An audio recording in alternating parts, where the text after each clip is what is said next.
Rafa Rius, ¿qué hay? Buenos días. Hola, Manolo y nuestra audiencia. Buenos días. Pues aquí hemos venido para contarle cosas a la gente. ¿Y qué te diría yo? ¿Por dónde empezamos? Por el principio, ¿no? Pues sí, yo creo que es casi lo mejor. Pues, pues vamos a aquello de por qué dices el discreto encanto del fascismo y los jóvenes. Pues porque, bueno, lo del titular es porque me recordaba el título de una película de Luis Buñuel, pero, pero le viene al pelo, porque yo no sé qué encanto le encuentran que hay tanta gente joven que está ofreciendo una atención prioritaria a las ideas fascistas, ¿no? Porque en la última década el extremismo de derechas, bueno, ha aumentado en el mundo en general, ¿no? Pero en concreto en Europa y en España. Porque por un lado tenemos el auge de los movimientos y partidos ultranacionalistas, Mm. coinciden en muchas cosas, son anti-inmigrantes, misóginos, eh, homófobos, eh, incluso la extrema derecha ha proporcionado a aliados internacionales y recursos de información que ayudan a expandirse a los movimientos de base nacional. De momento aquí en España ya tenemos a Vox en segundo lugar, según la última encuesta del CIS. Y por otro lado, el entorno general de desinformación en las redes sociales y en los medios tradicionales que está ayudando a estos movimientos a transmitir su mensaje, contribuyendo a la difusión de noticias falsas y discursos de odio basados en el desprecio a todo lo que no sean ellos. Y la cosa curiosa, y por eso destacaba en el titular, es que en todas sus concentraciones vemos que predominan los menores de 30 años, ¿no? Eso es lo extraño y lo que, a pesar de estar harto de verlo, no deja de sorprenderme.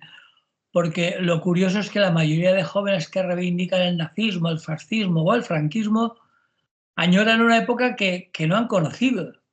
Por eso te iba a preguntar yo si saben lo que hacen, si tienen idea de lo que Ese es están. el problema. Mm. Es decir, yo normalmente lo lógico es que reivindique algo que conozco y me gusta. Bueno, Mm. a ellos les puede gustar, pero ellos sabrán por qué, porque conocerlos no lo conocen de nada. De hecho, el franquismo, que fue el último, y sobre todo el fascismo y el nazismo, llevan ya muchos años que no se han dado en la realidad. Es decir, de la misma manera, podían reivindicar otro tipo de experiencias que sí se han dado en la realidad y que son de tipo revolucionario, ¿no? Pero bueno, el caso es pues eso que tú preguntabas, cómo se resuelve esa aparente paradoja o por qué el desengaño y la ira frente a una sociedad que no les da ningún tipo de oportunidades vitales, que eso es cierto, pero por qué eso no se resuelve en muchos casos en una visión revolucionaria y en cambio sucumben a la tentación de unos fascismos que no lo resuelven de nada, no lo resuelven nada, sino que no hacen sino empeorar su situación. ¿Por qué no le da por montar colectividades? Que también es una experiencia pasada, pero que igual estaría mejor intentarlo, ¿no? Mm. Bueno, pues eso. Hipótesis podríamos elaborar muchas. Entre otras, la omnipresencia de las redes sociales, con su desinformación y la ausencia de un sentido crítico basado en la lectura y la reflexión, un sentido crítico que les permita pensar y opinar con un poco de conocimiento de causa, ¿no? Que cuando hablan de franquismo o de nazismo, que sepan de lo que están hablando y lo que pasó históricamente, pero claro, como no se dedican a leer libros de historia y si leen alguno, cosa extraña, son siempre de su cuerda y todos sabemos de qué va los que hemos conocido el franquismo y su fidelidad a la verdad histórica, pues bueno.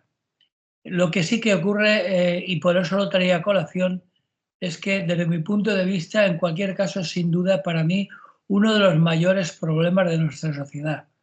Es decir, el auge de la extrema derecha y sobre todo ese auge centrado en la gente joven que no ha conocido lo que es en realidad esa extrema derecha. Lo único que nos consuela pues es eso que ya sabemos también, y es que afortunadamente aún queda una importante y significativa minoría de jóvenes que están presentes en todas las luchas sociales, en todas las organizaciones de base y que demuestran su solidaridad y su apoyo mutuo cuando la ocasión lo requiere. Es decir, que afortunadamente esa realidad de los jóvenes también está presente. Es lo único que nos da algo de esperanza. Mm. Eso iba a decir yo también, que no son todos los jóvenes. No sabremos nunca si es una mayoría tampoco de los jóvenes que optan por el fascismo. Quizás no.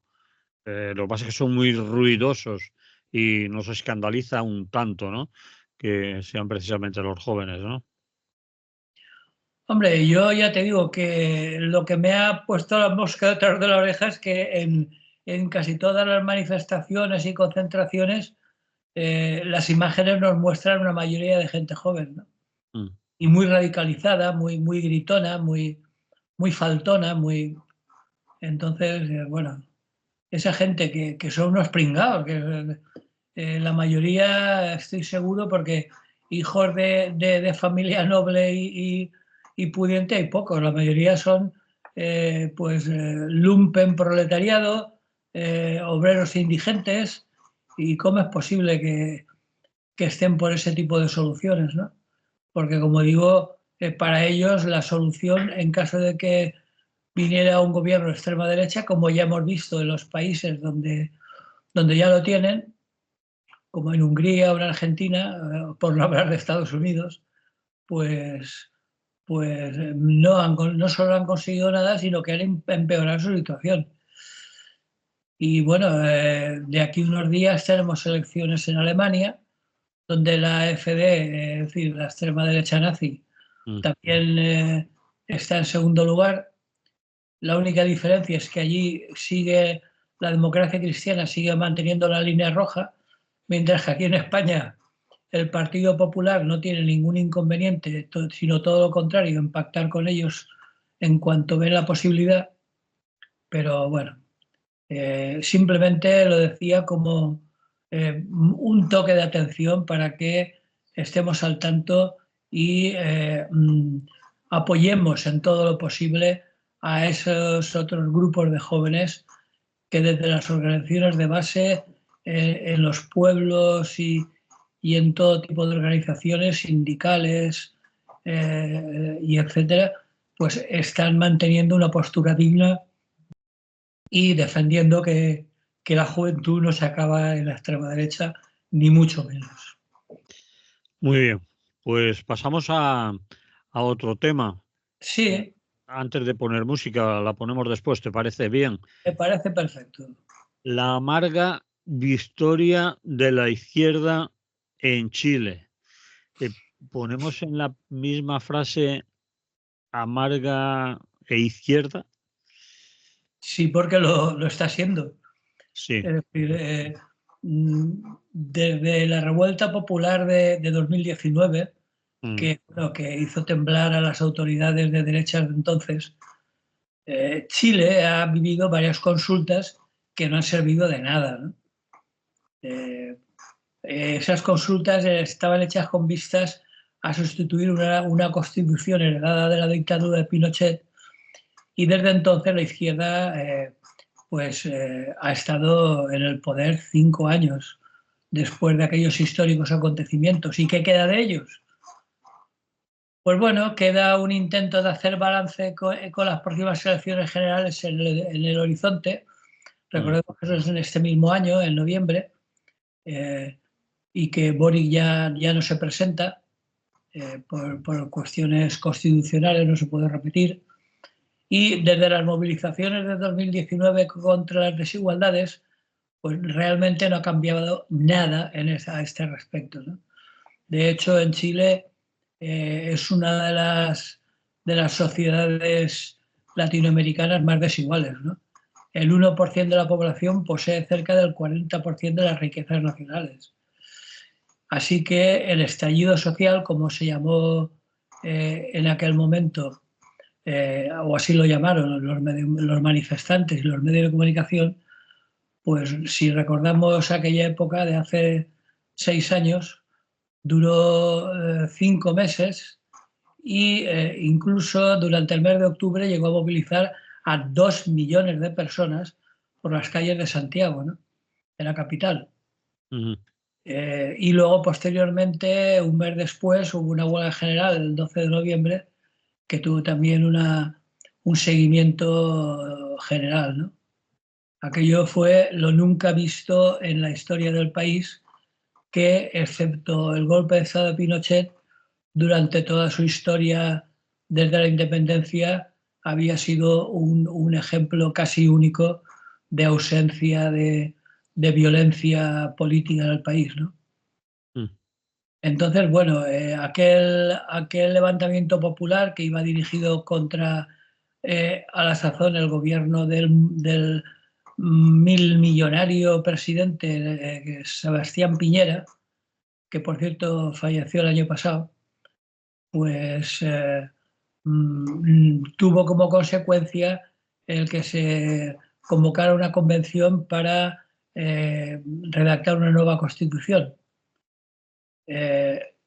Pero una vez puesto a referéndum esta nueva constitución, como si recordamos, los votantes de la derecha y del centro, incluido el Partido Socialista chileno, entregaron cerca de la mitad de los escaños a la extrema derecha de Kast, ¿no?, el líder de la extrema derecha chilena.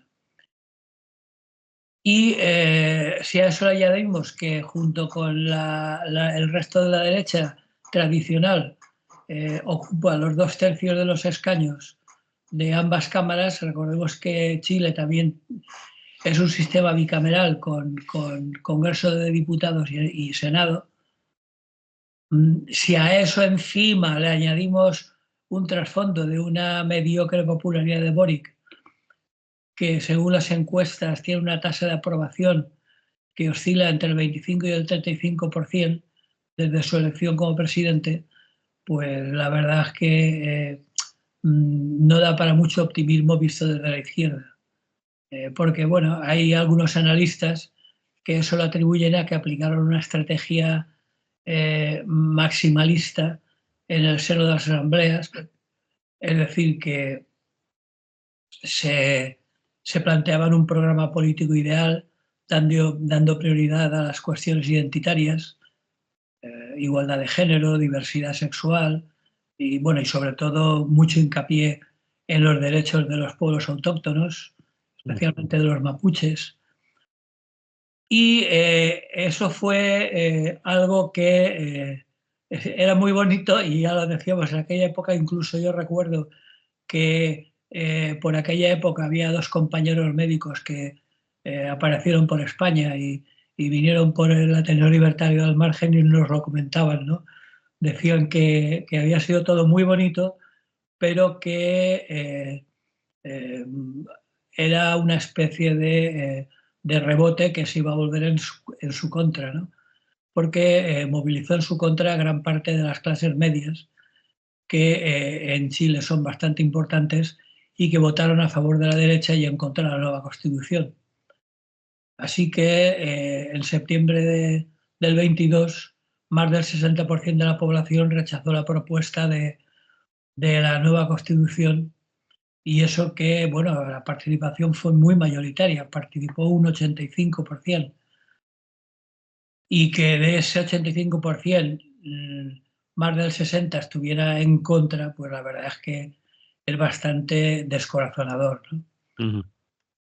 Entonces, bueno, si recordamos, se redactó un texto aún más conservador que, según comentaban algunos, era aún más conservador que la Constitución actual de Pinochet, y en ella, esa nueva constitución, esa nueva redacción, se cuestionaba incluso cosas tan elementales como el derecho al aborto, que había sido legalizado en 2017 y que se cuestionaba incluso en caso de violación o en caso de peligro para la vida de la madre o enfermedad que hiciera inevitable la vida del feto, etc. Bueno, eso es bastante revelador de por dónde iba esa constitución, ¿no?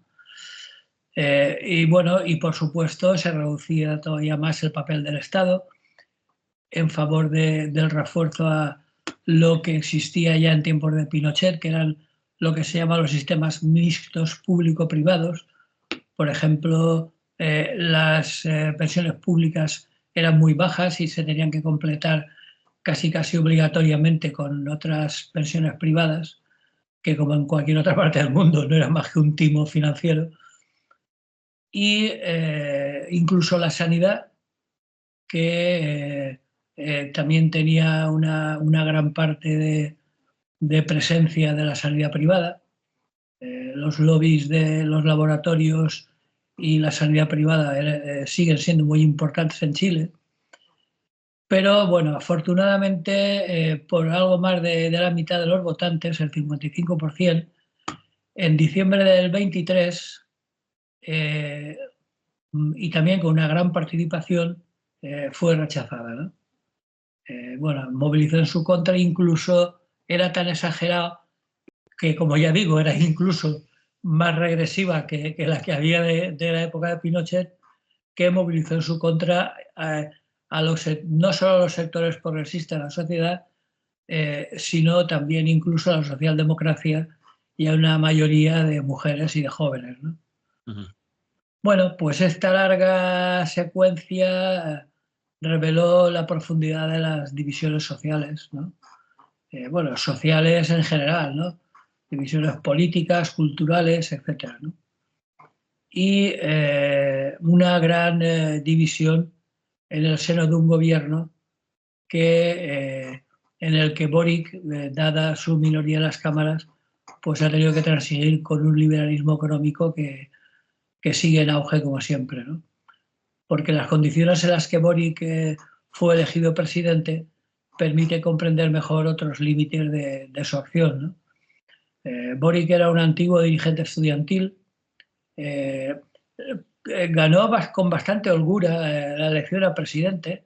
Ujú. A la segunda votación llegó él junto con José Antonio Cast, que como decía es el líder de la extrema derecha, y como suele pasar en las segundas vueltas, reunió desde el centro hasta la izquierda, incluida la socialdemocracia, todos los votos y ganó claramente a Cast, ¿no? Un poco ayudado también, es cierto, porque la abstención llegó casi a ser del 50%. Pero bueno, el caso es que, como digo, hubo una gran coalición de centro-izquierda y de izquierda, y Boric, que solo había tenido un cuarto de los votos, es decir, un 25% en la primera vuelta, en la segunda consiguió el 56% y fue elegido presidente, pero para nada. Para nada porque, aunque prometió varias reformas para dar respuesta al levantamiento del 2019, ampliar los derechos sociales, reformar el sistema fiscal para hacerlo más justo, interrumpir la privatización de las pensiones, pero el materializar estos proyectos suponía condiciones indispensables y una de ellas era el cambio de constitución, que como digo no tendrá lugar, y la construcción de una alianza parlamentaria que apoye o que hubiera apoyado sus orientaciones más transformadoras y que nunca serán posibles en un parlamento como el que existe actualmente, por lo menos hasta noviembre, en el que las izquierdas están en franca minoría, ¿no? Entonces, su programa no puede implementarlo en ningún caso, ¿no? Y encima, si a eso se une el hecho de que el voto de los chilenos se dispersó en una veintena, que se dice pronto, de partidos distintos, y en la actualidad, aunque son distintos, las fuerzas de derecha dominan las dos cámaras, pues la verdad es que lo tiene bastante complicado.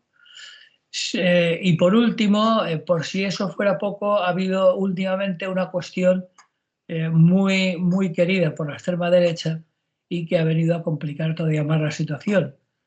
Y es que ha tenido que hacer frente a las crisis migratorias derivadas de la inestabilidad de algunos países del cono sur, ¿no? Sobre todo la inestabilidad de Haití. Recordemos que Haití está totalmente devastado por una crisis social muy profunda, y Venezuela, que cada vez tiene también una crisis social más profunda, ¿no? Entonces, bueno, hay cerca de 2 millones de inmigrantes registrados en Chile, un 10% de haitianos, un 75% de venezolanos y, bueno, por último, ha tenido que enfrentarse a las condiciones económicas y sociales que se produjeron tras la pandemia del COVID-19, que trajo consigo una elevada inflación y, bueno, y todo junto ha hecho que hubiera una elevada inflación y una política de aumentos del tipo de interés bancario que ronda el 5%. Así que una vez se ha enfilado este año la recta final antes de las elecciones generales, tanto presidenciales como legislativas, pues Boric no podrá volver a presentarse y de momento los sondeos señalan una ventaja bastante clara respecto a la derecha tradicional. La derecha tradicional que suele ser demócrata cristiana, tiene una candidata que es exalcaldesa de la comuna de Providencia, perteneciente a la región metropolitana de Santiago, una señora llamada Evelyn Matei. Pero bueno, lo que está claro es que hay un panorama muy diversificado entre, como digo, más de 20 grupos políticos, y que sumando o considerando la posibilidad de alianzas, la izquierda lo tiene francamente mal para renovar su mandato como presidente, lo cual, como digo, tampoco importa demasiado, porque si está en minoría en las dos cámaras, pues tiene pocas posibilidades, poca capacidad de maniobra, digamos. Bien, pues así está la cosa en Chile. Si nos enteramos de algo, porque pasa como siempre, las noticias de actualidad siguen ignorando la situación en los principales países latinoamericanos, es decir, nos llegan muy pocas noticias, no solo de Chile, tampoco de la Argentina de Milei, ni siquiera de Venezuela, excepto para la de la extrema derecha. Entonces, bueno, de todas formas, lo lamentable, y por eso en el titular lo titulaba hablando de la amarga victoria, lo que está claro es que de cara a las aspiraciones de las próximas elecciones, en el sentido de reeditar el levantamiento social de 2019, pues bueno, ese levantamiento social, que fue muy importante, si recordamos, seguirán sin haber transformado Chile en profundidad. Es decir, que 5 años después de esas grandes movilizaciones, o 6, según como contemos, pues vuelta a las andadas, ¿no? Y ningún avance prácticamente, o muy poco. No, ninguno, porque por lo que te comentaba, ¿no? Si cualquier iniciativa desde el Ejecutivo, es decir, desde el gobierno de Boric, pasa a las cámaras, donde, como cualquier proceso democrático, tiene que ser aprobado, si en esas cámaras está en minoría, pues ya puede plantear las reformas que quiera, que esas aspiraciones de la gran movilización del 19 pues continúan sin haber transformado nada, ¿no? Y por eso hablaba yo de amarga victoria, ¿no? Porque aunque ganó la presidencia, sirvió de poco, ¿no? Muy bien. Ponemos aquí música, Muy Rafa. bien, vale.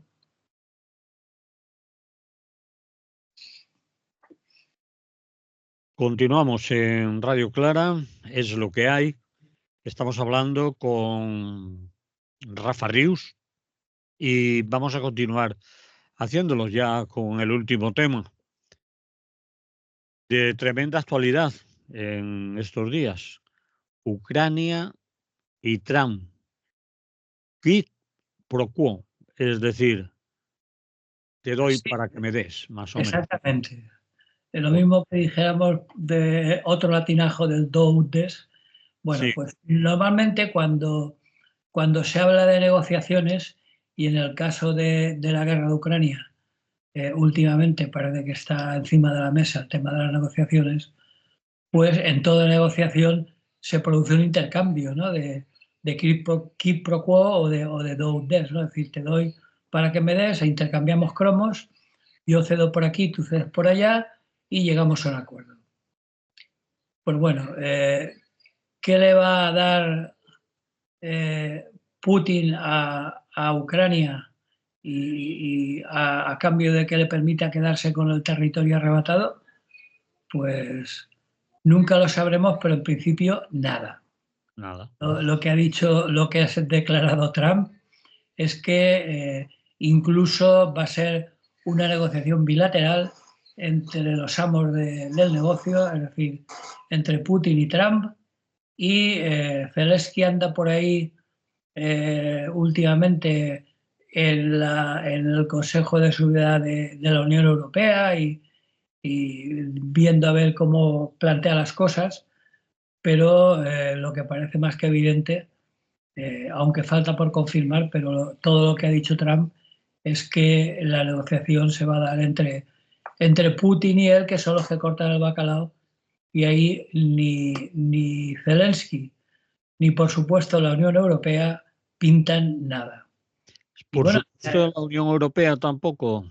no, la Unión Europea, bueno, ahora ha estado por Europa el vicepresidente de Trump Mm, y lo ha dejado bastante claro.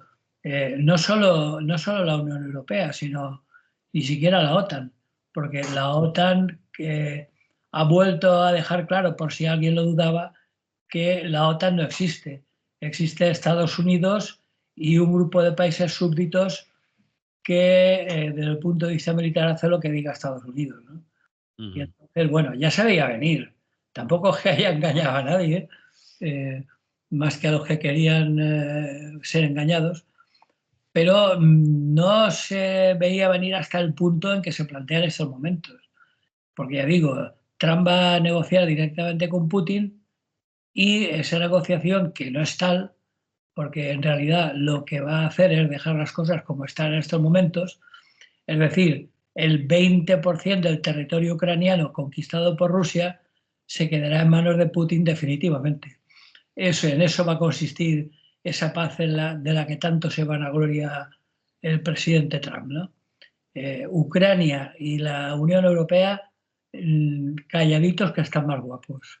No tienen nada que decir en el asunto. Es decir, Europa ha estado tanto tiempo haciendo dejación de sus responsabilidades y recordemos que Ucrania está en las mismas fronteras de la Unión Europea, que, bueno, aún le pasa poco, digamos, porque el ninguneo total de Trump, y ya digo, no solo a Ucrania, sino a unos supuestos aliados suyos como la Unión Europea, pues dado que Zelensky no tiene la más mínima posibilidad de continuar la guerra sin el aporte militar de Estados Unidos, pues no va a tener otro remedio que tragar con lo que se le obliga a aceptar, ¿no? Entonces, bueno, eh, ahora está movilizándose toda la Unión Europea.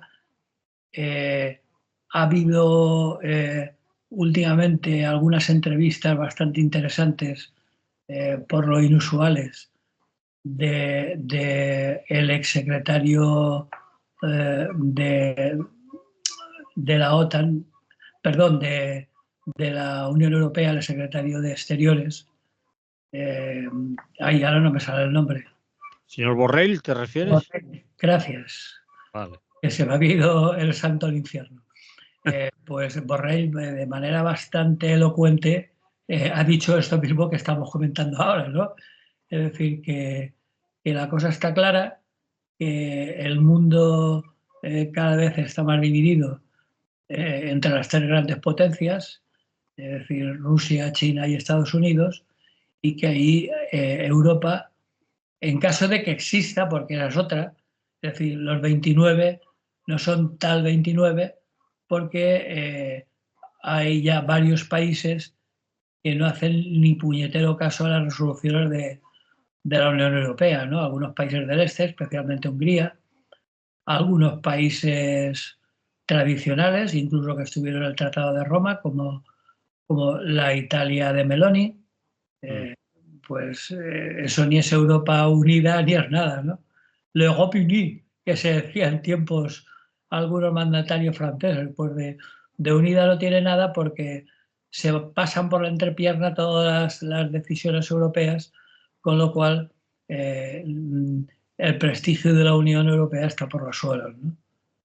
Entonces, bueno, si a eso le unimos el hecho de que el presidente de Estados Unidos ya ha propuesto, esta vez sí, un do-des, ya ha propuesto a Zelensky el cambio de cromos de tierras raras y Mm. bueno, y según Trump y otras cosas, que es bastante mosqueante la ambigüedad de otras cosas, ¿no? Es típico de la ambigüedad de Trump, porque en realidad lo de las tierras raras está claro, pero lo de otras cosas, como digo, típico de la ambigüedad de Trump, en realidad significa a cambio de lo que en un momento dado me interesa y me dé la gana, ¿no? Eh, porque el argumento de Trump es que las tierras raras ucranianas son la garantía de que Estados Unidos va a recuperar todo el dinero que ha puesto a estar en Ucrania, tanto desde el punto de vista financiero como militar, ¿no? Estaba claro. Es decir, que Estados Unidos estaba ahí más por la... Bueno, al final va a estar más por la pasta que por aquello de llevar la democracia y salvar al mundo libre de la tiranía, del malo malísimo de Putin. Al final, encima de que vas a dejar el 20% de tu país en poder de Rusia, pues además vas a tener que pagar toda la ayuda, entre comillas, que te he prestado, que de ayuda nada, me la voy a cobrar y bien, ¿no? Hombre, Mm. eh, recordemos que las tierras raras cada vez más Mm. es algo totalmente fundamental y estratégico en el mundo en el que vivimos, ¿no? Por recordar un poco a nuestros oyentes qué es eso de las tierras raras, Mm. que nunca suelen explicar demasiado. Las tierras raras son hasta 17 elementos químicos que tienen la peculiaridad de que no se encuentran aislados en la naturaleza, sino que aparecen agrupados en otros minerales.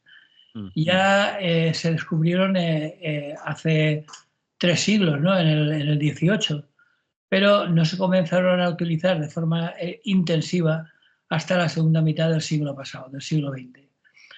Y fue a partir de entonces, con el avance de la electrónica, cuando empezaron a ser fundamentales pues, por sus propiedades tanto ópticas como magnéticas, ¿no? En algunos de estos elementos de tierras raras se pueden hacer, por ejemplo, imanes muy pequeños y potentes, esenciales para muchos sectores de la industria actual. Mm. Por ejemplo, de las industrias renovables, ¿no? Eh, y bueno, y se llaman raras, pero en realidad no son tan extrañas, aunque no nos damos cuenta. Las tenemos muy cerca, formando parte de cosas que utilizamos en nuestra vida cotidiana. Por ejemplo, sin ir más lejos, en los coches. algo tan habitual y que estamos tan acostumbrados como los elevalunas eléctricos y los altavoces pequeñitos llevan este tipo de imanes, ¿no? Construidos con tierras raras, ¿no? Y bueno, y los teléfonos móviles, etcétera, etcétera, ¿no? Entonces, claro, Estados Unidos, que no ha descubierto todavía que tenga ese tipo de minerales, pues se lo va a cobrar y bien. Y bueno, y de hecho, según la agencia de noticias oficial de Trump, la Fox News, el acuerdo ya está hecho.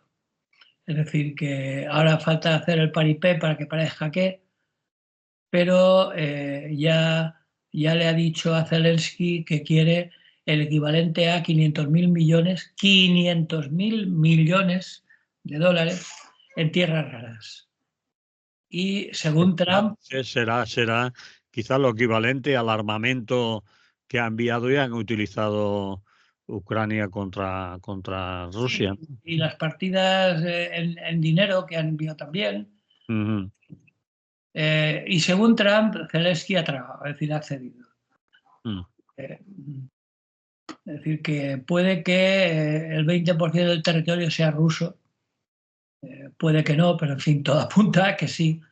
Pero Ucrania está en la mira no solo del imperialismo ruso, que por lo visto hasta ahora nadie se lo va a impedir, sino que se impone ese imperialismo ruso como amenaza de muchos otros países de su entorno. En concreto, estos últimos días ha habido reacciones de las repúblicas bálticas, de Finlandia, de algunas repúblicas de Asia Central. Y bueno, por mucho que firmen la paz con Ucrania, a base de hacerle tragar a Zelensky lo que se les ocurra, esos tratados no suelen servir de nada. Pues no vendría mal recordar la invasión nazi de Polonia tras haber firmado un pacto entre Ribbentrop y Molotov por parte de la URSS, un papel mojado que solo sirvió para que los nazis invadieran Polonia y comenzase la Segunda Guerra Mundial. Con lo cual, al poco tiempo de firmarlo, además. Sí, a los pocos meses. Mm. Es decir, que si ahora ocurre lo mismo, pues Putin, que es un loco de distinta catadura, pero de igual intensidad que Trump, pues no es de descartar que si se entera que le interesa cualquier república asiática de la antigua URSS o incluso las antiguas repúblicas bálticas, también de la URSS, pues visto que el gran amigo americano lo apoya, pues no sería de extrañar que se dedicara a continuar con su imperialismo, igual que por otra parte hace Trump con sus amenazas de hacerse con distintos territorios, ¿no? Es decir, que los nuevos imperialismos, porque ahora solo falta China con Taiwán, para estar completo el trío de, no de las Azores, el trío del 2021, ¿no? Es decir, que cada vez más todos los analistas coinciden con que el equilibrio de fuerzas mundial ha cambiado significativamente y tal vez para siempre, y que cada vez más se configura en una tríada de China, Estados Unidos y Rusia como los que controlan el cotarro y toman las decisiones sin tener en cuenta a nadie más, aunque se crea que tiene tanto prestigio y tanta influencia y tanta tradición histórica como la Unión Europea. Pero como no está en su mejor momento e incluso la extrema derecha cada vez tiene más fuerza en el seno de la Unión Europea, pues frente a esos tres mafiosos no tiene absolutamente nada que hacer.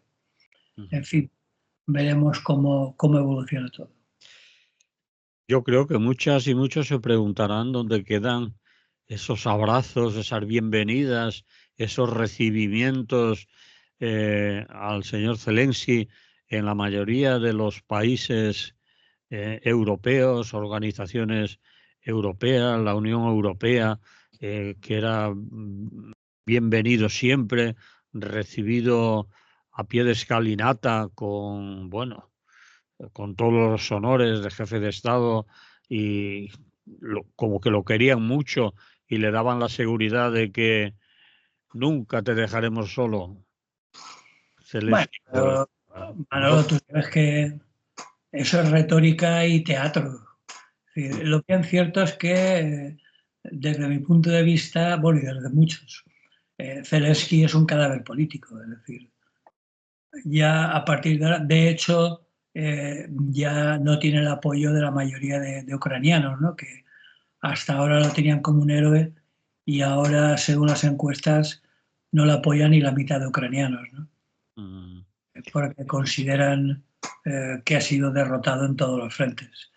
mm, Entonces, bueno, tampoco es que tenga la culpa, porque ya digo que sin la ayuda de Estados Unidos no tiene ningún sentido continuar la guerra, porque sería una auténtica masacre.